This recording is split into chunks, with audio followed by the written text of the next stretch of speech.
നല്ല ഉറക്കം തൂക്കിയ ലക്ഷണത്തിൽ ഇരിക്കുകയാണെങ്കിലും എന്താണെന്ന് വെച്ചാൽ ഞാൻ ലാസ്റ്റ് വീക്ക് എനിക്ക് പോസ്റ്റ് ചെയ്യാൻ പറ്റിയില്ല. എനിക്കാണെങ്കിൽ ലാസ്റ്റ് വീക്ക് കുറേ പണിയുണ്ടായിരുന്നു. ബിക്കോസ് ഈ വീക്ക് എനിക്ക് എക്സാമാണ്, പ്രീ യൂണിവേഴ്സിറ്റി എക്സാം നടക്കുക ഞങ്ങൾക്ക്.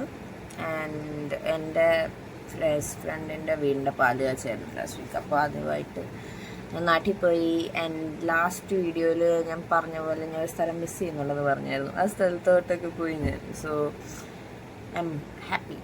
ആൻഡ് ഇപ്പോൾ ഇങ്ങനെ ഇരിക്കുന്നത് എന്താണെന്ന് വെച്ചാൽ ഇന്നലെ രാത്രി ഞാൻ കഷ്ടപ്പെട്ട് ബുദ്ധിമുട്ടി ഇരുന്ന് പഠിച്ചു എന്ന് ഞാൻ പറയില്ല, ഞാൻ പഠിച്ചു. ആൻഡ് ഉറക്കം ഇച്ചിരി ഡിസ്റ്റർബ് ആയിരുന്നു. അപ്പോൾ ഞാൻ ഇന്ന് എക്സാം കഴിഞ്ഞിട്ട് വന്ന് ഉറങ്ങി, എണീറ്റു. ഇപ്പം ഞാൻ വീഡിയോ എടുത്തുകൊണ്ടിരിക്കുന്നു. കുറച്ച് നേരം കഴിഞ്ഞിട്ട് ഞാൻ ഇത് പോസ്റ്റ് ചെയ്യും. എന്നിട്ട് ഞാൻ നാളത്തെ പരീക്ഷയ്ക്ക് പിന്നെ ഇരുന്ന് പഠിക്കും. പിന്നെ മറ്റന്നാളത്തെ പരീക്ഷയ്ക്ക് ഇതുപോലെ തന്നെ പഠിക്കും. അതിൻ്റെ പറ്റിയ ദിവസത്തേത് ഇതുപോലെ തന്നെ പഠിക്കും. പരീക്ഷയോട് പരീക്ഷ. ഇനി 3 പേപ്പറിന് 2 വൈവയുണ്ട്. അപ്പം അത് കഴിഞ്ഞിട്ട് വരുന്നതായിരിക്കും. പക്ഷെ ഞാൻ കഴിഞ്ഞ ലാസ്റ്റ് 2-3 വീക്കിൽ ചെയ്ത കുറച്ച് കാര്യങ്ങൾ കുഞ്ഞു തിങ്സായിട്ട് ഞാൻ ലൈക്ക് വ്ളോഗാക്കി വെച്ചിട്ടുണ്ട്. അത് കാണാൻ സെറ്റ്.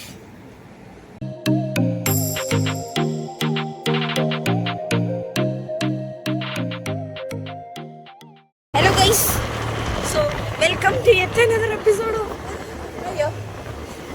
ഇച്ചിരി ഫാസ്റ്റായിട്ട് വണ്ടി പോവാം. ഇത് വരുന്ന എൻ്റെ ചാനലിൻ്റെ പേര് Tribhanga with Sandy. Yes, so welcome to yet. സംഭവം മനസ്സിലായില്ല? അത് തന്നെ ആ സംഭവം തന്നെ. അപ്പോൾ ഞങ്ങൾ ഒരിടത്ത് അത്യാവശ്യമായിട്ട് പോവാ. സ്ഥലം പോയിട്ട് കാണിച്ചു തരാം. ചെന്നാൽ മതിയായിരുന്നു ജീവനോടെ. ഇടിക്കില്ല. അവിൽ മിൽക്ക് കുടിക്കാൻ പോയതായിരുന്നു ഗൈസ്. പിന്നെ എറണാകുളത്തപ്പൻ അമ്പലത്തിൽ പോയി. അവിടെയാണെങ്കിൽ പരിപാടി നടക്കുമായിരുന്നു. അപ്പോൾ അത് കണ്ടുകൊണ്ടിരുന്നു. അതിൻ്റെ ഓണർ അവിടെ എവിടെയെങ്കിലും കിടന്ന് മോങ്ങുന്നുണ്ടാവും, ഞാൻ പെട്ട് കരഞ്ഞുകൊണ്ടിരുന്ന പോലെ. നിങ്ങളിപ്പോൾ കണ്ടുകൊണ്ടിരിക്കുന്ന ഒരു അത്ഭുതകരമായ കാഴ്ചയാണ്. ആണ്ടിനും സംക്രാന്തിക്കും മാത്രം വീട്ടിൽ പോകുന്നു ഞാൻ. ദേ പോണു. ഇത്ര അടക്കോ ഒതുക്കോ അച്ചടക്കോ ആകെ 2 സ്ഥലത്തേ ഉണ്ടാവാറുള്ളൂ. ഒന്ന് വിദേശ മദ്യഷോപ്പിലും, പിന്നൊന്ന് ഇന്ത്യൻ റെയിൽവേസിലും. ആ ഒരു ശബ്ദം കേട്ടില്ലെങ്കിൽ ട്രെയിൻ യാത്രയ്ക്ക് ഒരു സുഖമില്ലാണ്ടായിപ്പോൾ. അതുകൊണ്ട് പോകുന്നുണ്ട്.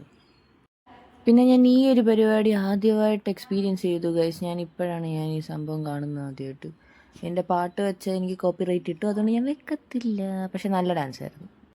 വീട്ടിൽ പോയ യുവതി അതേപടി തന്നെ തിരിച്ചു വന്ന മാതൃകയായി. വിത്ത് വൈഷു ആൻഡ് റോഷൻ. ഇതിനെ കണ്ടാൽ നിങ്ങൾക്ക് തോന്നും ഭയങ്കര പാവം ചെറുക്കനാണെന്ന്. ഒരിക്കലുമല്ല. അവിടെ പോയ 2 ദിവസം എന്നെ ഏറിക്കയറ്റി എനിക്ക് ബഹിരാകാശത്ത് ഒരു വീടും പണിഞ്ഞ് തന്നിട്ട് കിടക്കണ കിടപ്പാണത്. ഇതവൻ കാണാതിരുന്ന എൻ്റെ ഭാഗ്യം. കണ്ട happy Christmas. That happened last week. അയ്യോ, ഞാൻ ഭയങ്കരമായിട്ട് ഐ ഫീൽ ലൈക്ക് സ്ലോത്ത് ഉണ്ടല്ലോ, എന്തോ അതിന് മലയാളത്തിൽ പറയുന്നേ, അതറിയാവുന്നവർ പറഞ്ഞു. മറ്റേ മരത്തിൻ്റെ മണ്ടയ്ക്ക് ഒക്കെ ഇങ്ങനെ പതുക്കെ പഠിച്ച് അവിടെയും പഠിപ്പിൻ്റെ കാര്യം മാത്രമേ ഓർമ്മ വരുന്നുള്ളൂ. ഫുള്ള് കിളി പോയിരിക്കുമോ തന്നെ. എന്താണെങ്കിലും thanks for watching Tribhanga with Sandy. ബോധമുള്ളപ്പോൾ ഞാൻ നല്ലൊരു വ്ളോഗുമായിട്ട് വരാം. Okay, by.